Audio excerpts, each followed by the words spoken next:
The ground is not technical mastery, it is institutional literacy. I think this is very important to say. Diplomats do not need to become engineers. They need to remain present at the table. They need to ask what I would call architectural questions. So hello and welcome. You're listening to The Next Page, the podcast of the Library and Archives dedicated to advancing the conversation on multilateralism. I'm Amy Smith, and with me we have Wouter Chalier, my colleague, and online Anja Kaspersen, who is currently a Director for Global Markets Development, Frontier and Critical Technologies at IEEE, a global charity and the world's largest technical professional organisation. Last year, Anja was appointed also as a member of the United Nations multi-stakeholder working group on data governance, all levels Wayback Machine. She is also the former director of the United Nations Office for Disarmament Affairs in Geneva and Deputy Secretary General of the Conference on Disarmament. Anja is one of those rare people who's worked across academia, diplomacy, and also business. So Anja, welcome to the podcast. Thank you so much. It's such an honor and pleasure to be with you. It's really nice to have you here with us. And we had a little preparatory call a few weeks ago to just have a little chat about this. And you brought up David Whyte's work, his poetry. And I just thought it was just such a beautiful way to ground this conversation on how we can create a more confident discussion on technology and diplomacy. And so, with your permission, perhaps we could just start with a few lines from one of his poems, which is this. Start close in. Don't take the second step or the third. Start with the first thing, close in, the step you don't want to take.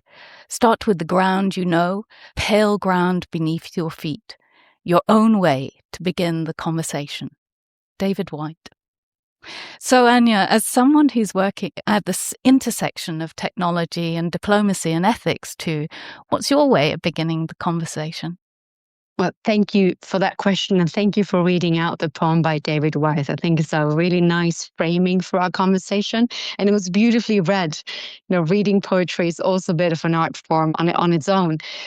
I'll start with saying that poetry has always been my way of orienting myself in complexity. So when issues become layered, technical, politically charged at the same time, I think poetry helps us steady our perception, if that makes sense. And both David Whyte and Mary Oliver, I should add, have been constant companions of mine in my work, in my private life, professional life. And they do not simplify the world. That's what I love about their authorship or even scholarship. They deepens one's capacity to remain attentive within it.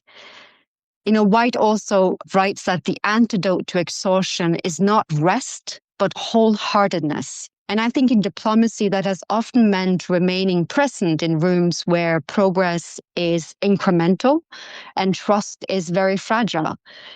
I also really like, and I come back to this one question. This is one of Mary Oliver's very famous poems, where she's asking, what is it that you plan to do with your one wild and precious life? Many of your listeners probably recognize this phrase because it's often quoted in different contexts. And to me, this feels less like introspection and more like civic responsibility. What are we prepared to carry, especially when consequences extend beyond ourselves? There's also another component to this, and why poetry was like a nice framing for this conversation, is that poetry trains attention.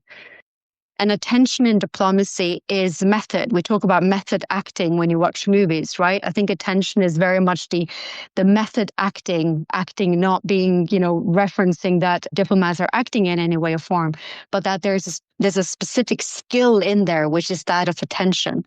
It is a discipline of noticing not only what is said between states, but what really defines relationships between human beings, between people and their countries, and between countries themselves. So you operate at all these levels constantly. And often what shapes outcomes sits in tone and omission, what is being said, but also what is not being said, hesitation, silences.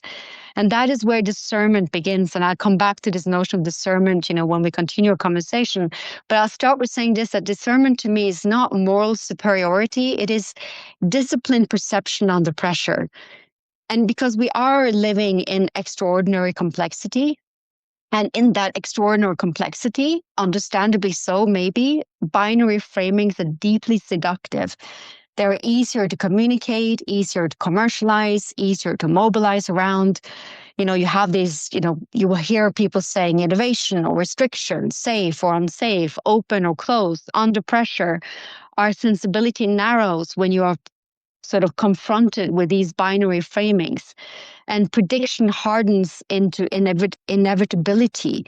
Speed substitutes clarities. And these are all threats to what allows a diplomat, in my personal view and in my experience, to really fully do their job and fully kind of embrace that, to going back to poetry, that attention, that superpower in diplomacy. And if diplomacy adapts to that logic uncritically, it loses a space in which negotiation is possible. And this is not only an intellectual narrowing, when that nuance, and I think this is why I'm emphasizing this, when that disappears, trust also erodes with it. And when everything is framed as binary, legitimacy weakens, and the ground on which compromise gradually forms becomes highly unstable. And for me, beginning the conversation means starting with a question that unsettles rather than reassures.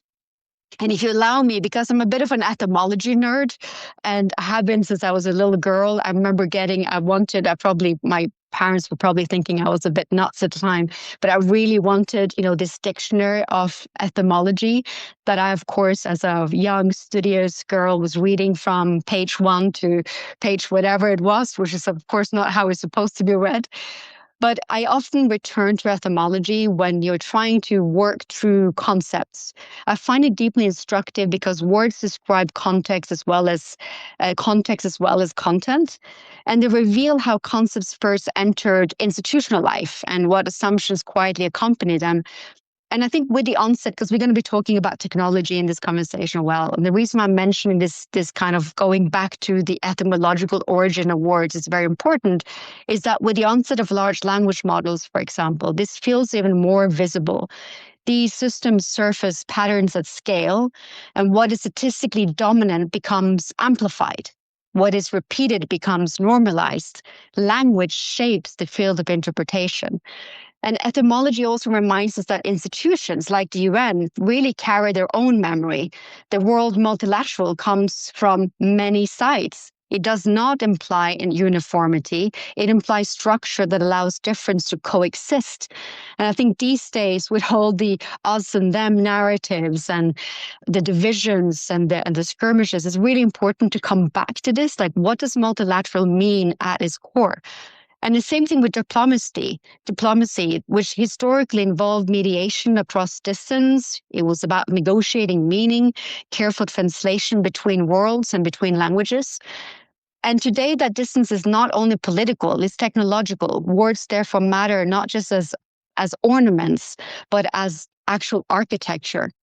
And same thing with paradigms. These are not abstract intellectual categories. They're operating environments. They shape what can be us without penalty, what counts as evidence, what is treated as noise. And if our paradigm of intelligence shift, then our paradigms of governance will also not remain static. And diplomacy, to me, at its core, and this is coming back to that kind of grounding force that you started off with, what's beneath our feet. It really depends on shared understanding. And when that understanding itself becomes unsettled, the burden on discernment increases. So to me, multilateralism, which is, in a UN context, is rooted in this notion of many-sidedness, and it does not imply sameness. I sometimes get quite worried when I hear this increasing use of this word like-mindedness, which is to me not many-sidedness.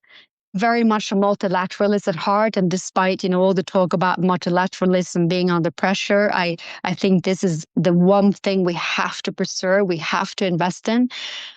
The opposite invites this us and them dynamic, which I rather would avoid, and I would rather speak of differently minded actors able to operate together. And I will leave it at that for now, and then we can continue. Well, Anja, if that is your way of starting the conversation, I don't know where we're going to go by the end of it. It's absolutely amazing. Yeah, I don't think I've ever heard anyone explain this in such a rich and wholehearted way that brought out, particularly in what you were saying at the beginning, the phenomenology of actually being in those moments. So very interesting. Anja, how do you encourage diplomats and people who don't feel knowledgeable about technology to find the ground beneath their feet and enter these conversations? I love the phrasing of this question, by the way, to go back to the poem, The Ground Beneath Their Feet. I often come back to this because it is a question that I get a lot. How do we engage? How do we educate ourselves? How do we become literate? How do we ask good questions? And this notion of asking good questions is something that's very important to me. I'm sure we'll return to. I remind them that diplomacy, and that's why I spent a little bit time in the kind of introduction, to really talk about the words themselves. And diplomacy in practice contain a lot of the tools required: negotiation, verification, compliance, institutional design, building confidence, building trust. This notion of, what does it mean to integrate, multiple perspectives, many sides, not the same side. And the management of disagreement without collapse. I think that's a very important one. These are foundational to any conversation about governance, and I think particularly to technology governance. I find that the hesitation is often psychological because technology is perceived as a closed domain belonging exclusively to technical experts. And, maybe the technical experts should also be blamed for maybe making this kind of conversation that doesn't allow people to easily access it and to enter it. I would also say this, though, that many diplomats in Geneva, particularly in Geneva, I find, and elsewhere, are actually trained scientists and engineers. And they employ these skills and this knowledge in their day-to-day work. And maybe sometimes we don't see that, enough and sort of create that space for them to engage in more technical terms and in helping others to grow in that space. What I will say is that this is not about competence. I think it's more about confidence and posture, and sometimes a sense that a technical room, if I may call it that, belongs to someone else. I also want to say something which is very important. I see this in a lot of conversations that I'm in, that just as much as engineers cannot engineer away political complexity, diplomats also cannot and should not abstract away technical constraint. I think the work is very much in the translation aspects. Often when people ask me, so what is it you really do? I may be flippantly, saying this, but I often say that I'm like a chief translator. I try to translate between these worlds because I had the benefit, as you said in the introduction of me, of working in these different domains, working kind of cross-disciplinary, challenging myself, but trying to be in a completely new community, adapting to new vernacular, nomenclature, worldviews, perceptions, experience, etc. And what that has done for me is not because I'm the smartest person or I know everything or that I portray myself as an expert in anything, but I become particularly good at trying to do that translation work, to kind of connect the dots of where common ground may be found. So finding the ground beneath one's feet, like the David Wyeth poem refers to, in this context to me means identifying what is already within diplomatic competence. It means recognizing that asking structural questions about redundancy, standards, verification is not venturing into engineering territory. It is actually exercising diplomatic craft, governance craft. The ground is not technical mastery, it is institutional literacy. I think this is very important to say. Diplomats do not need to become engineers. They need to remain present at the table. They need to ask what I would call architectural questions. And under, any circumstances, refuse to be in the passenger seat. I've seen this too many times, especially in UN contexts, where people would put themselves in the passenger seat and ask technology companies and maybe experts in the field, what do we do? How can you tell us what we should be thinking in this space, as opposed to taking their knowledge and presenting it out there and asking the technologists and the technology companies to then explain how's the impact, what's the interface, how does, is there something that needs to be thought about, where I have a unique expertise to make sure that people that are vulnerable, that are in conflict situations, that have dire humanitarian needs are protected. So I think that kind of coming into the driver's seat is very important. And, if I were to encourage some of the listeners, because they might be asking now, and it's like, well, what are the questions that I should be asking? And it could be something so simple as, what are the single points of failure? What redundancies exist? And in this case, redundancies means, safeguards. Who defines the standards or the benchmarks that we are operating with? Who adopts it? Who makes decisions about it? What assumptions about risks are embedded in the narratives that we're being presented? And who bears responsibility when systems fail? These are just examples. This is not a conclusive list by all means. It depends on what the context is. But, very simple questions that one would ask in any diplomatic negotiation, really kind of going into the efficiency. And if you allow me, just one word that I think is very important, three words, which is that of redundancy and resilience and interoperability. And because they have such different meaning, whether you are talking about them in a technical context and in a diplomatic context. So redundancy, and I've seen this happen in working groups that I've been part of, where we speak completely. And it's like, a poem I can't remember the author at this point in time, but talking about passing ships in the night, when, words are being used in one context, but understood very differently with everyone in the room, depending on what background you bring into it. And redundancy is one such word. And I heard in a conversation where the whole room for at least, an hour or so was operating with the assumption that redundancy was about bureaucratic inefficiencies. But it's not about inefficiency when it's used in a technical format. It is survivability. For example, in nuclear command and control, it means when you have parallel confirmation processes and fail-safe mechanisms in place. In energy systems, it means backup grids and alternative routing pathways. In digital systems, it may mean segmented architecture or layered monitoring and human override authority. So it's very important to understand what is meant with this word as you enter into negotiations, and also what forms the decisions you make, the literacy that you try to evolve, and who you bring in, and the questions you ask. Resilience is another such word, which is the capacity to recover after disruption. And redundancy then sustains continuity during shock. So the resilience enables restoration afterwards. And both of these are strategic choices. Again, really comes down to this issue of, words and how words matter. And then the last one, which is interoperability, which in some ways reflects coalition coordination, but it's also a window into asymmetry. It ensures that systems built in different jurisdictions can function together, yet interoperability is never neutral. And I see this a lot in the conversations I'm engaging with, that it's kind of now tried to be applied onto every single segment of governance, but without maybe having a clear grounding in the technical understanding of it that will then inform whether it is actually an issue of interoperability, whether it's an issue of coordination, whether it's an issue of compatibility, whether it's an issue of allowing things to coexist, but still have those, mechanisms for resilience and redundancy in place. And once it comes into this issue of asymmetry, it also reveals who defines the baseline and who must adjust to it. And it helps us as kind of exposing whose architecture you are engaging with and you adapt to. And these are really important things, because interoperability can strengthen lines, but it can also entrench dependency. So from that point of view, interoperability is not just operational coordination, is a test of whether differently minded actors, going back to this core definition of multilateralism, can remain connected even when strategic priorities diverge.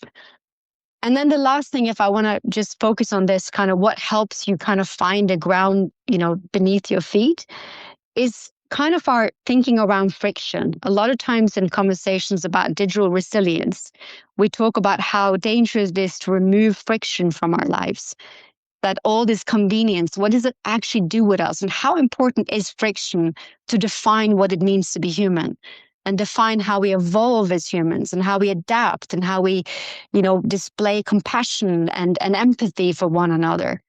And in the diplomatic context, I think often friction is seen as failure, and friction between disciplines, between states, between public and private actors. If looked at it differently, it can also help sharpen understanding. I think it becomes destructive when it's allowed to harden into entrenchment. But if you anchor it in what the UN is very good at, into kind of procedural commitment, and it can actually become formative and a tool of growth rather than inaction. So not unlike how we speak about it in daily life and how big part it is to kind of shape who we are and how we engage with one another, it's important to kind of look at these terms and kind of flex our diplomatic muscles, like to train those. I think the diplomatic muscles has to be like, our bodies, they have to be trained on a daily basis to really remain too strong. And I think in that is this ability to agree to a disagree without rupture. I know rupture has been talked about a lot lately because of, this now quite famous speech that was given not too long ago with, referring to the rupture of society. But I think this patient to remain engaged, even when outcomes are uncertain, and navigating uncertainty, not as a weakness of diplomacy, is going to become a core skill and should be much more part of the diplomatic dialogue going forward. So I would say that's an important part to finding that ground beneath us. Have you seen a change over time in science diplomacy in action? Absolutely. Actually, before I go into your question, I just want to say something referencing what I just talked about in terms of flexing the sort of training the diplomatic muscle. And it's, this podcast is hosted by the UN libraries and the archives. And I think this is quite fitting. And that's, in my experience, and without prejudice to reinventing history or attempting to retrofit every new development into old paradigms, which is a big danger that we do, I want to just emphasize the role of libraries and archives and the role it plays in playing a quiet but indispensable role in diplomatic practice, in that muscle training of the diplomatic muscle training, because they anchor memory, they preserve deliberation, they document how institutions have grappled with novelty before. So when you're asking me what am I seeing as a change, that's why it came to mind, kind of like what am I seeing where we have the anchoring. And a lot of times, the role of libraries and archives prevents us from confusing velocity with originality. Like in my personal experience, the amount of times that as a young diplomat I've run to, some gifted librarian or archivist, it's like, oh, I have this amazing new idea. And then with a little bit of help digging into the archives, realizing that that new idea was actually an old idea. And then my task is not really to try to, celebrate my own hubris, but to figure out, what exactly was the framing of that old idea that might have changed. What have changed? Is it more on fertile grounds now? Was it an issue of personalities, which is an issue of political relations between state? Was it the maturity of the topic itself? I'm a huge fan of this really gifted podcast host and author called Maria Popova. I'm not sure if some of you are familiar with her. She has this blog called Brain Pickings, a few books, etc. And I find her stuff delightful, and I hope any of the listeners would visit her stuff if they listen to this. And she writes that when a library is open, democracy is open too. And I think that captures something really essential. Libraries and archives are not passive repositories; they are civil structures. And they help sustain that long view that diplomacy requires. And that's why I'm so pleased to having this conversation with you. And that's also, what we wanted to ask you about, because we know that you are such a fan of libraries and archives, and this one in particular. Yeah, I can refer to Wouter's question now, because now it's asking me to look ahead, or sort of what has actually evolved. And what I'm saying is that, science diplomacy, which is quite an interesting term, right? And it has traditionally encompassed cooperation through research and the integration of scientific evidence into foreign policy. That's how it's often been talked about. It has included what was described as science in diplomacy, diplomacy for science, and science for diplomacy. You see this in all different, kind of ways of presenting this. But these distinctions are quite useful because over time, science diplomacy has also functioned as confidence infrastructure, because it creates channels of communication that remain open even when political dialogue narrows. So scientific cooperation has historically persisted across geopolitical divides, and we've seen this happen. You have CERN in Geneva, which is, of course, a very interesting example of exactly science diplomacy. And that continuity builds familiarity, and the familiarity reduces miscalculation. That's a very important point, talking about confidence and trust building, etc. And in the context of emerging technologies, revitalizing that function, I believe, is quite essential. And I think you see this, and you mentioned my previous role, and I've worked in the disarmament arms control space. And I think this is one area where that confidence infrastructure has often been quite literal. So technical expert groups have provided continuity across political cycles and have helped translate these sometimes abstract commitments into monitoring concepts and inspection protocols and shared evidentiary baselines. But when those channels thin out, the risk is that states not only lose their expertise, they also lose this shared technical language that can hold when politics becomes brittle. And I think that's a conversation we're not having enough these days, which is also why I believe that there's a need for a renewed scientific track. It can't be improvised ad hoc. It has to be built over time. It needs a mandate, continuity, clear interfaces, etc. And it's not about idealizing the past of what it used to be, but it's about how do we rebuild that connective tissue between political negotiation and technical realities. And there's a second dimension that feels equally important when you ask me about science diplomacy, which is that of technology diplomacy, which is also about what it now means to practice diplomacy in a digital reality. So diplomats operate in highly curated information environments where narratives are amplified algorithmically.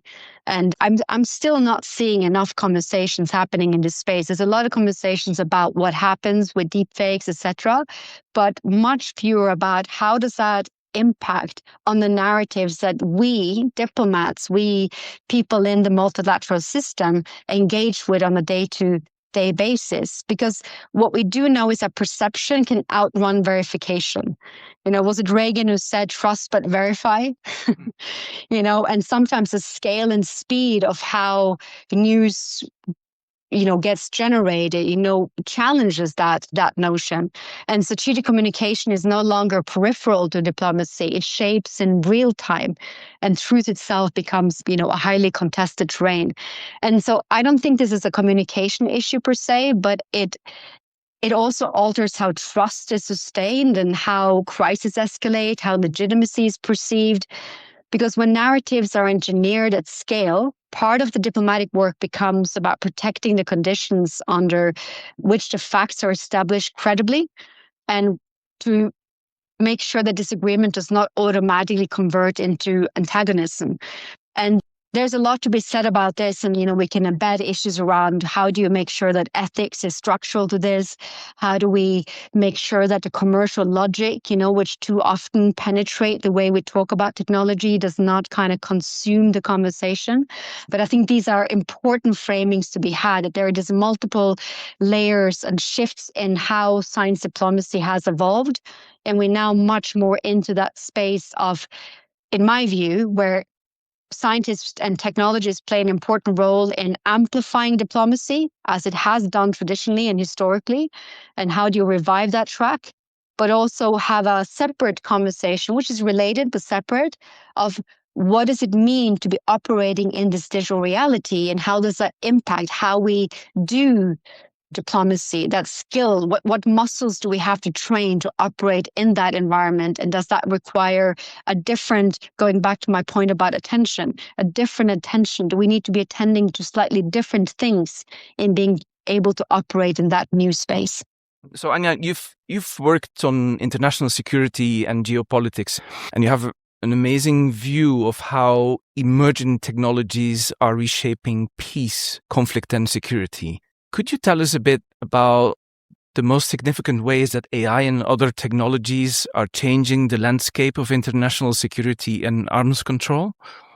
So, this is, of course, a topic very near and dear to my heart. So if you allow me a kind of like a deeper analysis of this. So let me begin with the discipline of asking two questions in parallel. Again, going back to David Weiss, this kind of notion of asking difficult questions. What has changed? And equally, what has not changed? The first question prevents complacency, and the second prevents exaggeration. And that's important because if you don't get the two in balance, you might get very kind of caught up in a lot of hype and headlines and narratives that may not, going back to this notion of the importance of libraries and archives, that doesn't really have a foundation on its own. And international security, in very simple terms, concerns relations between states and their national security priorities, as well as fears and perceived or real threats. And technology has always, it's important to emphasize this, technology has always been integral to national security. Many of the underlying dynamics, fear, ambition, mistrust, miscalculation, are as old as our civilizations. But what has changed, in my view, is the depth of embedding, the compression of time, the expansion of distance, and, if I can say, the material substrate on which strategic advantage increasingly rests. And artificial intelligence, we take that as an example, and I tend to not speak about it as a technology as often as I say AI and technology systems, because I see it more as a technique, not a standalone technology. And so artificial intelligence and digital systems are woven into critical infrastructure. Just think about it: energy grids, telecommunications networks, financial systems. And all of these infrastructures are highly interdependent. So any failure in them can cascade rapidly. At the same time, there's another thing that's happening, which is decision cycles are compressing. So automated systems can accelerate assessments, but when perception, going back to this notion of perception, outruns verification, then the risk of misinterpretation becomes more likely. So when you have this reality, when perception outruns verification in crisis settings, for example, escalation risks increase. So algorithmically amplified narratives, rapid intelligence fusion, and compressed response windows can create pressure to act before the full context itself is established. And speed, going back to the speed argument, can generate confidence that exceeds certainty. And again, like one of my favorite things, to sort of emphasize as a very core to diplomacy is that of discernment. That becomes then a stabilizing force. How it's like the discipline of pausing before interpretation hardens interaction. It means being willing to sit with incomplete information. It means resisting to pressure to compress uncertainty into premature certainty. And in international security, and this is why I'm mentioning this, that capacity can prevent escalation. What is also shifting in more concrete terms is the texture of arms control itself, where traditional arms control regimes often centered on tangible hardware, countable systems, and observable deployments. Verification involved inspection, monitoring, material accounting.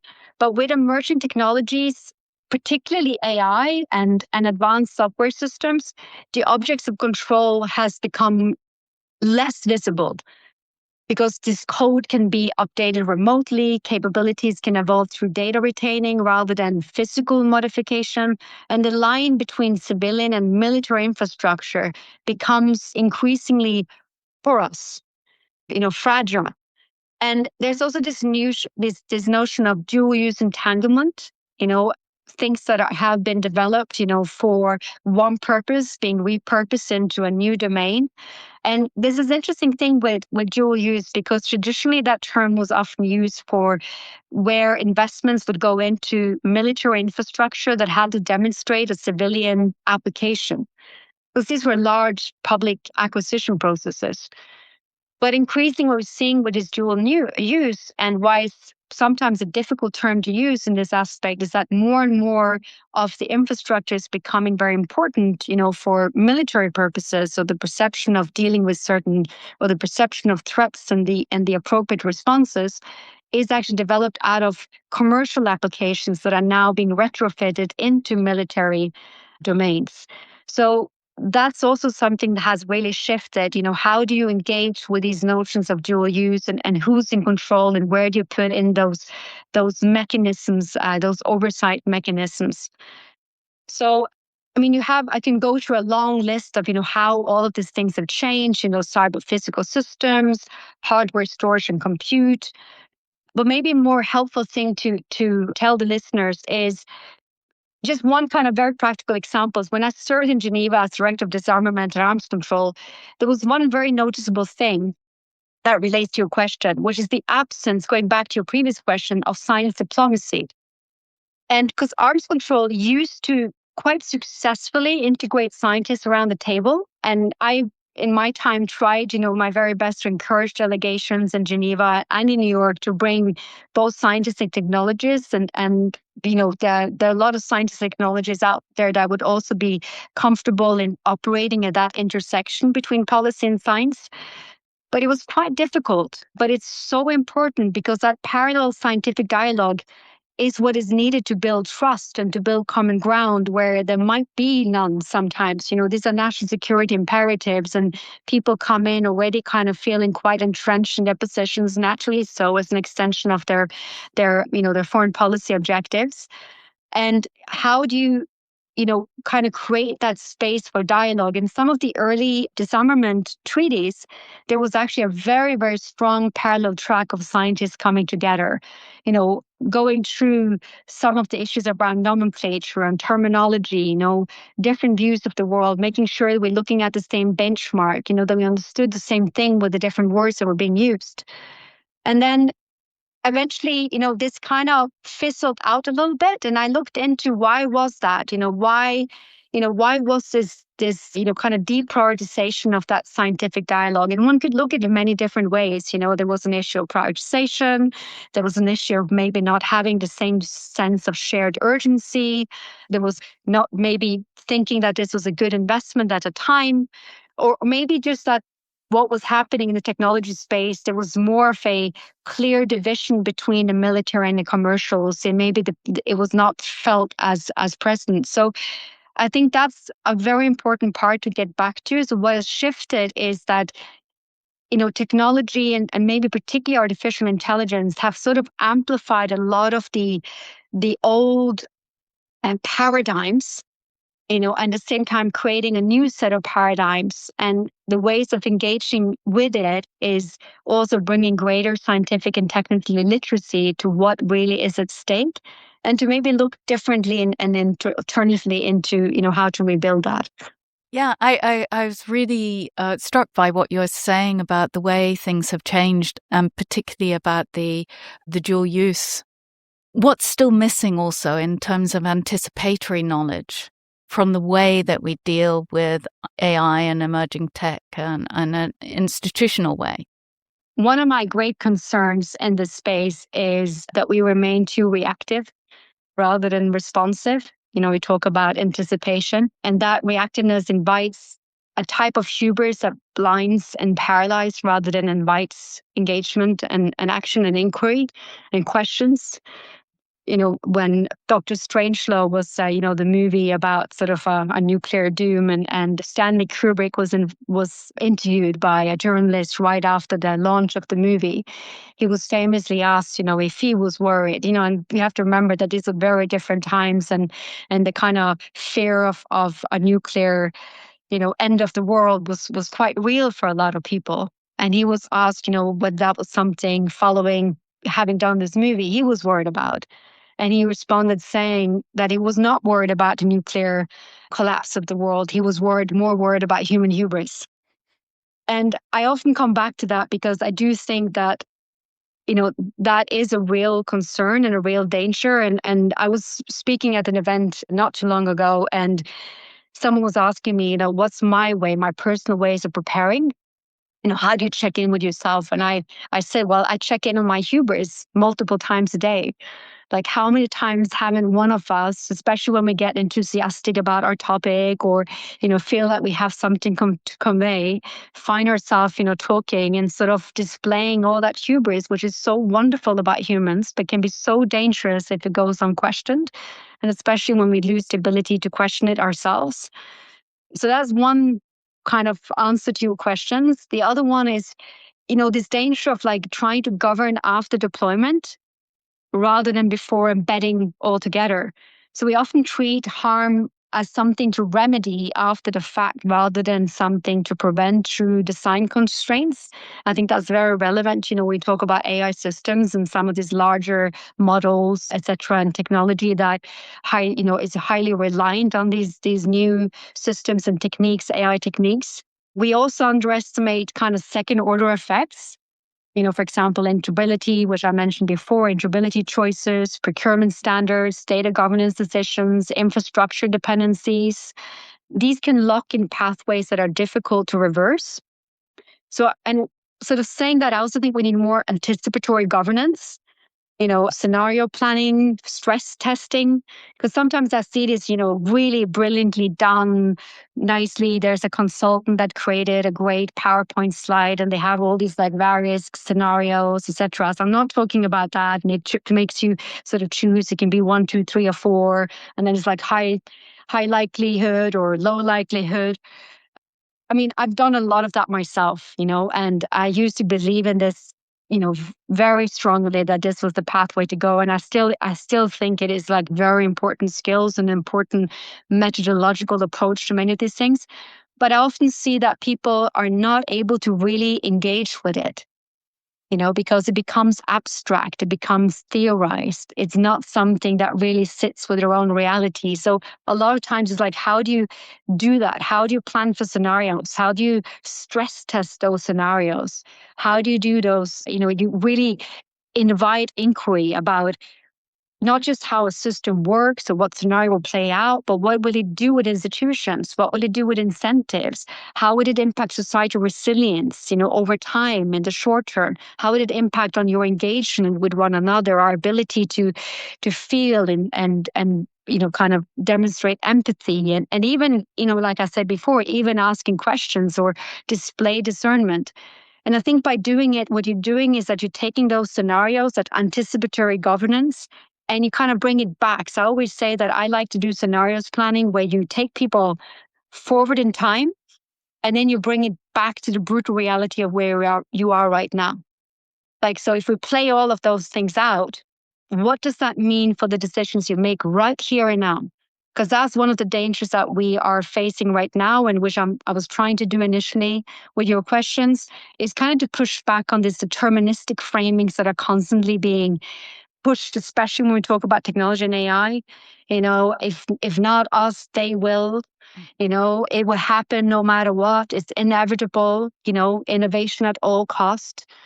But not once in history, has there had to be a clear boundary, like good governance, good regulations, good standards actually improves how innovation is, improves the societal impact. I think what we're struggling now is the speed and scale issue, is that everyone feels it's going so fast. And then you have these sort of tech deterministic scenarios being played that it would happen no matter what. So people are forgetting to come back to, it is not some doom and gloom ahead. It is about the decisions I make right here, right now. There's a trajectory to it. I'm part of influencing this trajectory.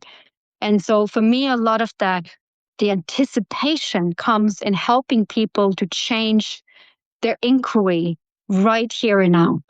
It is. But where are these conversations, these workshops, these forums for this type of work happening?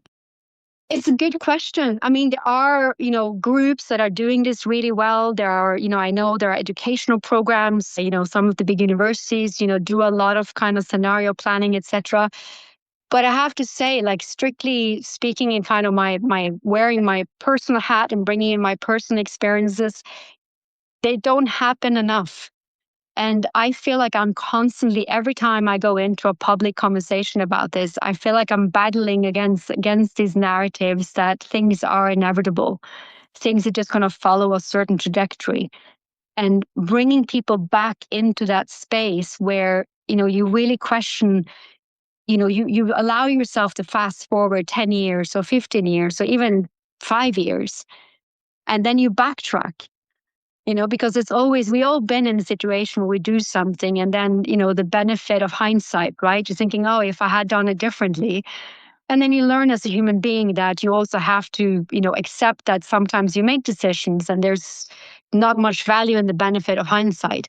But with with this kind of anticipatory planning or anticipatory governance, like done rightly, I think it can help us challenge some of that hubris that we base a lot of decisions on, and also push back on these deterministic narratives that are allowed to fester too much in the discourse, especially around technology governance, and why technology diplomacy and science diplomacy is becoming so important, allowing us to go step by step back to saying, okay, where did we go wrong in that scenario? What would that, kind of encourage from us in terms of changing how we make decisions? So this goes back to, to this we talked about earlier, who's part of the conversation? What is the questions that are being invited? Are you allowing that kind of inquiry to happen and not being in the passenger seat? I would like to see people that are really experienced in dealing.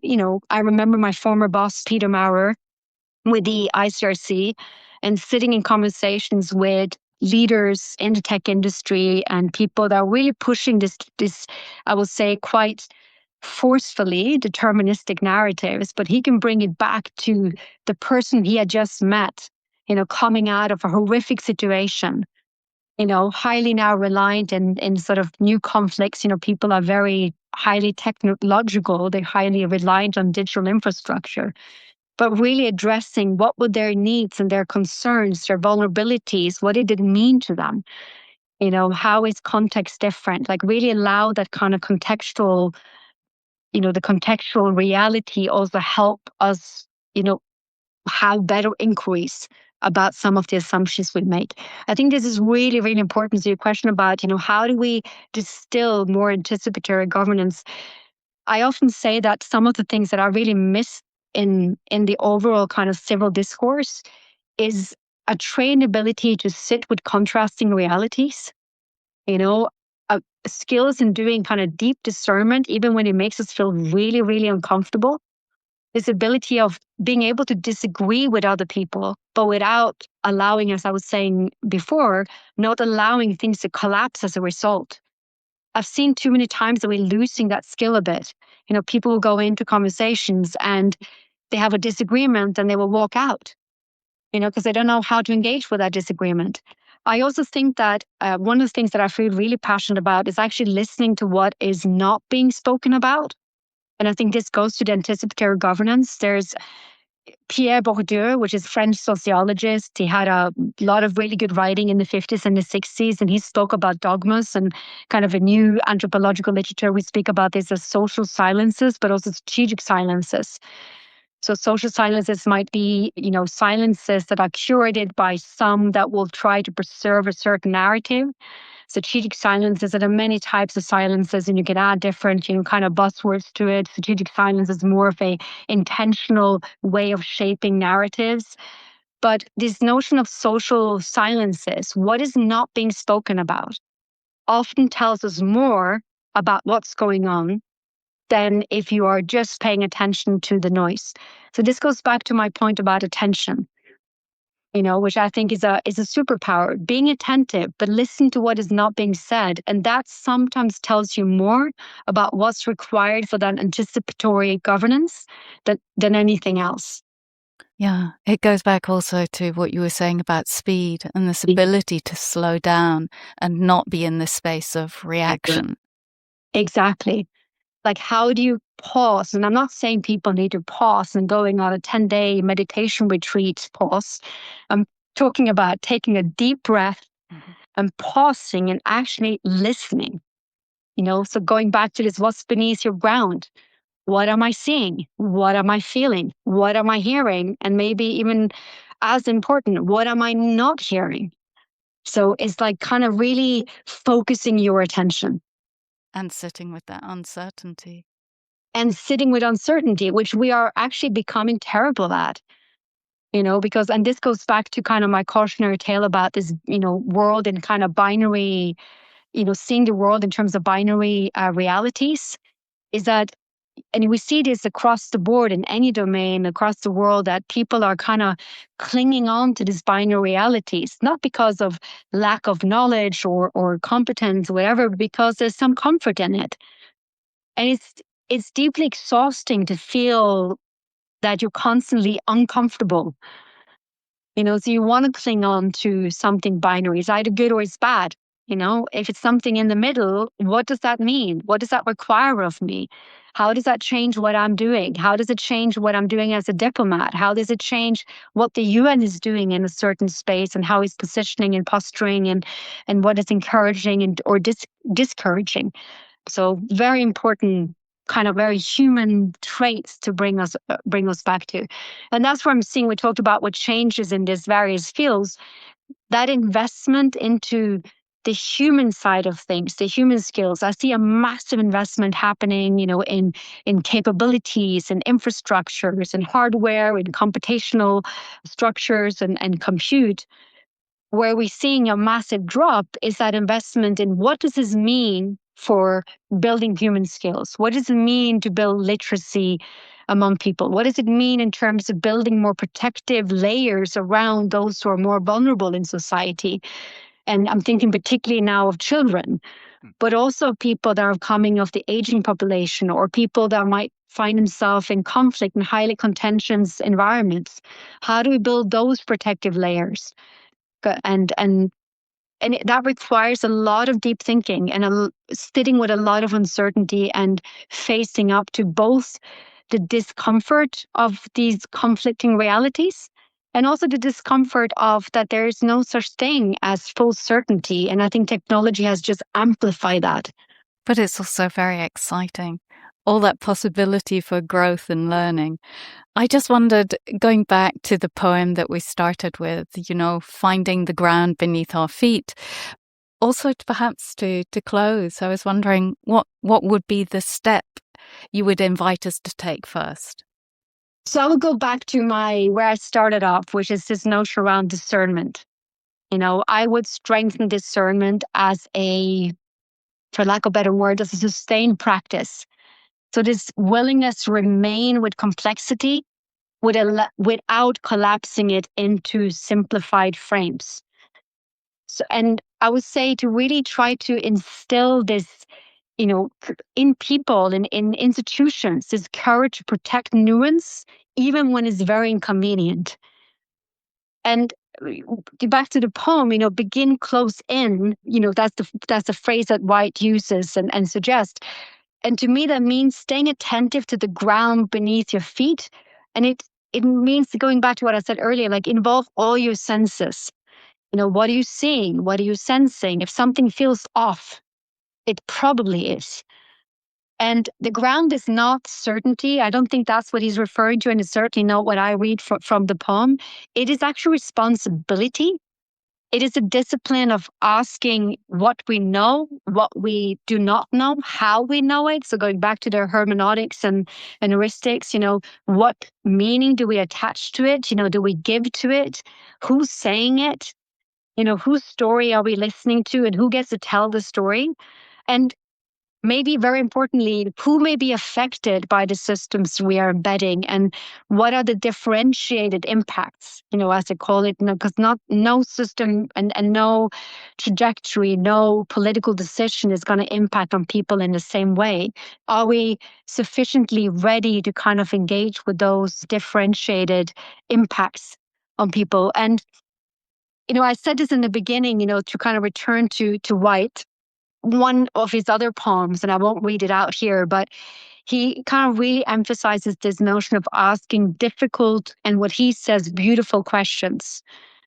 And I mentioned earlier Marie Popova, and she has written that questions we ask shape the size of the world we inhabit. And I really come to believe that in diplomacy, the capacity to ask such questions is not a liability, but a kind of superpower. And we need to become unafraid of it, because the right question asked with the right intention can really shift the room. And I've seen this happen time and time again in my career. But I'm also seeing that courage, sometimes to do it is, for a variety of reasons, maybe very natural reasons, is not as commonplace anymore. And because it can really lower defenses. We spoke about disarmament. It can really disarm a room.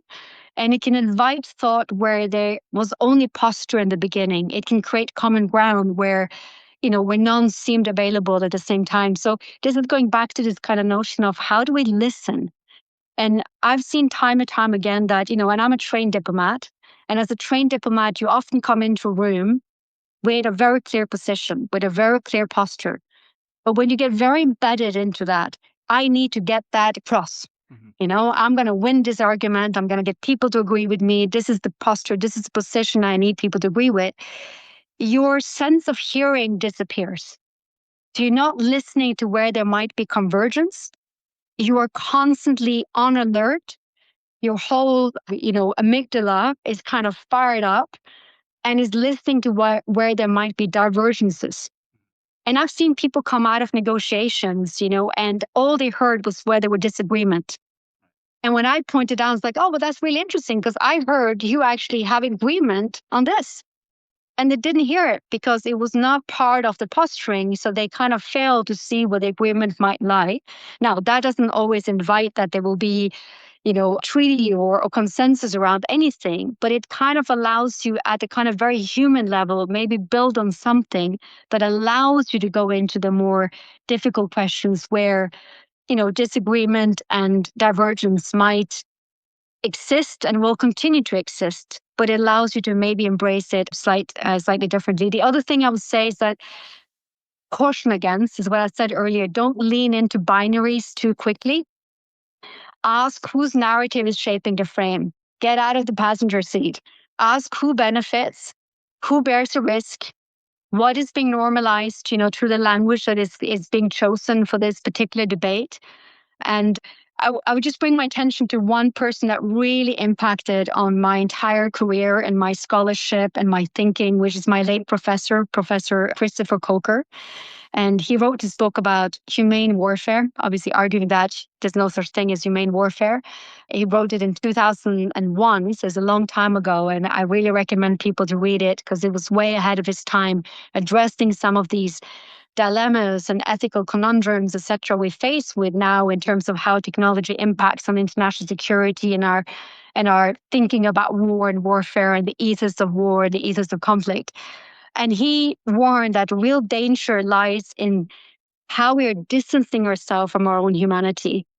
So in governing powerful technologies, there's a risk that distance can grow quietly.